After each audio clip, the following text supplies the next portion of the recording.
안녕하세요 여러분, 도쿄뮤직입니다. 미국 휴일이 끝났고요. 또 오늘 장이 열리는데요. 지금 S&P 500과 나스닥은 보시는 것처럼 증시 최고치를 갱신하고 있는 상태입니다. RSI 관점에서는 이미 70을 넘어서 과매수 힘을 이렇게 보여주고 있는 상태이고요. 볼린저 밴드 관점에서도 이렇게 어퍼 리밋을 꾸준히 갱신하면서 돌파하고 있는 상태인데요. 오늘 기준으로 저항선은 위쪽으로 어떻게 잡혀 있는지 한번 옵션을 통해서 보고자 합니다. 우선 옵션 관점에서 S&P 500은 지금 5,500달러대의 많은 콜옵션들이 여기 이렇게 잡혀있는 상태이기 때문에 저항선 역할을 할 것이라고 보고 있고요. 반면 하락한다면은 5,450이 여기 파란 색깔 부분인 풋옵션에 의해서 그나마 지지선 역할을 할 것으로 보여지고 있는 상태입니다.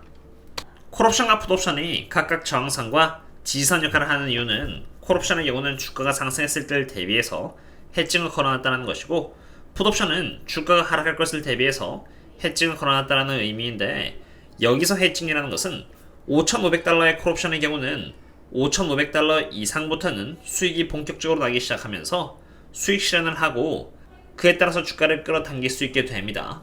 마치 일반 주식시장에서 누군가가 수익 실현을 하면은 주가가 떨어지는 것과 동일한 원리입니다.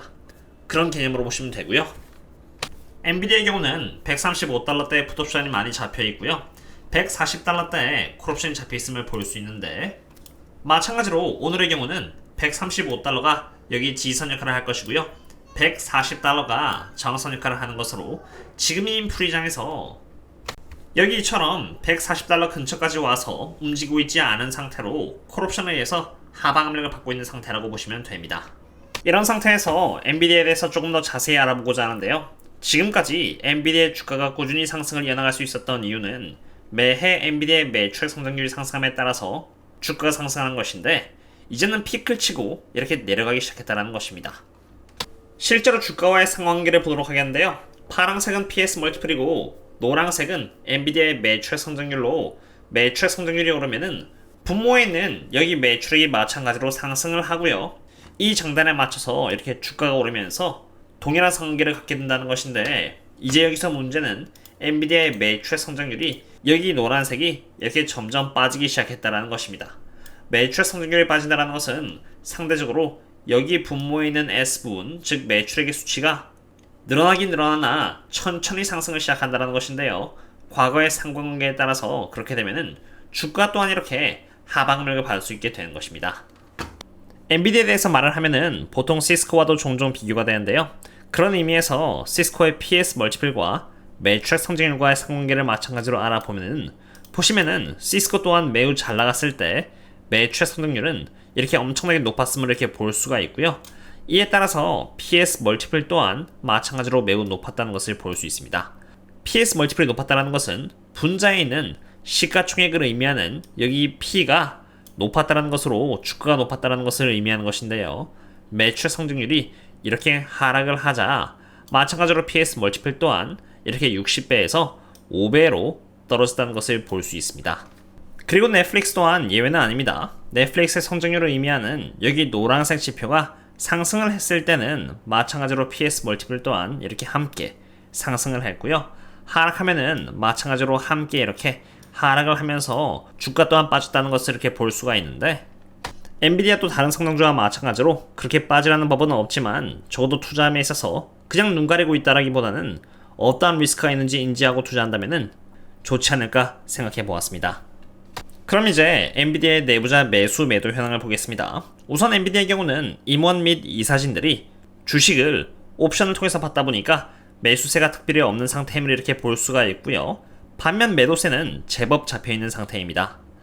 내부자 매도라는 것이 꼭 하락을 의미하는 것은 아닙니다만 적어도 인지할 필요는 있다고 보고 있는데요. 최근 내부자 매도 내역을 보시면은 여기 이때쯤에 임원진들이 매도를 했다는 것을 볼 수가 있고요. 그리고 실제로 조금 있다가 주가가 조금 조정을 받았다는 것을 볼 수 있고, 그리고 또 실적이 잘 나오면서 주가가 상승을 이렇게 했었는데, 주가가 상승하는 과정에서 제법 어느 정도의 내부자 매도가 나왔음을 볼 수 있습니다. 엔비디아에 대한 제 개인적인 생각은, 만약 제법 값싼 평단가에서 엔비디아 주식을 이미 보유하고 있다면은 매우 큰 장대 음봉이 나오기 전까지는 저라면 크게 걱정은 하지 않을 것 같고요. 최근 들어가신 나머지 평단가가 높다면은 지금 엔비디아의 매출 성장률도 조금씩 줄어들기 시작했고, 내부자 매도도 엔비디아의 주가가 가파르게 상승하는 과정에서 이렇게 나오고 있으니 이러한 부분을 인지하시고 리스크를 적절히 배분해서 투자한다면 좋지 않을까 생각이 됩니다. 저는 여기 2300분들의 신사업게임 멤버십 분들과 텔레그램에서 소통을 할 뿐만이 아니라 제가 개인적으로 투자하고 있는 기업들에 대한 분석은 물론 한번 분석하고 마는 것이 아니라 꾸준히 대응을 하면서 마음 편안하게 장기 투자를 할 수 있도록 계속 분석을 텔레그램과 여기 네이버 프리미엄 컨텐츠에다가 업데이트를 드리고 있는데요. 여기 워렌 버핏이 공격적으로 매집을 하고 있는 기업이라던가 추가 매수의 근거 그리고 내부자 매수 현황 등 꾸준히 분석을 드리면서 계속 비중을 키워나가고 있고, 실제로 한 예로 제가 투자하고 있는 기업 중 하나는 이미 약 35% 저평가되어 있고 지난주 금요일날 23년 3월 이후로 가장 많은 내부자 매수량이 들어왔고요. 악재가 해소되었으며 해당 기업이 위치한 펀더멘탈 또한 개선이 되고 있는 상태입니다. 이처럼 저희들과 함께 안전하게 투자를 이나가고 싶으시다면 고정 댓글을 참고해주시면 되겠습니다. 그럼 이제 AMD를 보겠습니다. 엔비디아가 계속 아웃퍼폼을 하는 모습을 보인 반면 여기 AMD는 한동안 약한 모습을 이렇게 보였었는데요. 드디어 AMD가 무려 7% 가까이 상승하면서 좋은 모습을 보여주고 있는 상태입니다. AMD 주가가 크게 상승하기 시작한 이유는 파이퍼 샌들러가 AMD를 하반기로 향하는 대형주 시장에서의 최고의 픽으로 선정하기 때문인데요. GPU의 대규모 수요를 충족하는 과정에서 기업이 수혜를 볼 것이라고 말을 한 것입니다. 파이퍼 샌들러 애널리스트인 허시 쿠마가 평가한 내용 때문인데요. 실제로 목표 주가라던가 레이팅에 있어서 변한 게 특별히 없는 상태입니다. 그런 상태에서 다른 애널리스트들의 평단가를 종합적으로 체크해 볼 텐데, 지금 AMD의 주가는 164달러 정도인데 반해 최근 들어서 애널리스트들의 평가한 내용들을 보시면은 뉴트럴로 평가한 제프 프라던가 버넌스타인의 스테이스를 제외하고는 대부분의 목표 주가가 164달러를 넘는다는 것을 볼 수 있습니다. 대부분 애널리스트들이 긍정적으로 바라보고 있음을 볼 수 있고요. 이번에 장마감 기준으로 AMD가 상승으로 잘 버틴다면은 여기 밑에 있는 TSI에 있어서 파란 색깔 부분이 다시 빨간색 위로 올라오면서 하락 트렌드에서 상승 트렌드로 변할 가능성이 있다고 보고 있고요. 여기 보시면은 16주 만에 이렇게 많이 오른 적은 또 없는 만큼 단기적으로 바라봤을 때 좋은 흐름이 잡힐 수 있지 않을까 생각해 봅니다. 오늘은 엔비디아와 AMD 등에 대해서 분석을 드렸는데요.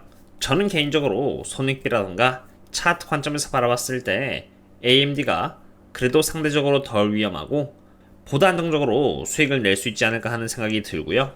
엔비디아의 경우는 차트 관점에서 바라봐도 충분히 주가가 올랐을 뿐더러 매출액 성장률까지도 지금 이제 조금씩 나아지기 시작했기 때문에 온전히 보유자의 영역이라고 생각하고 있고요. 오늘의 분석은 이 정도로 마치도록 하겠습니다. 그럼 다음에 또 만나요. See you later.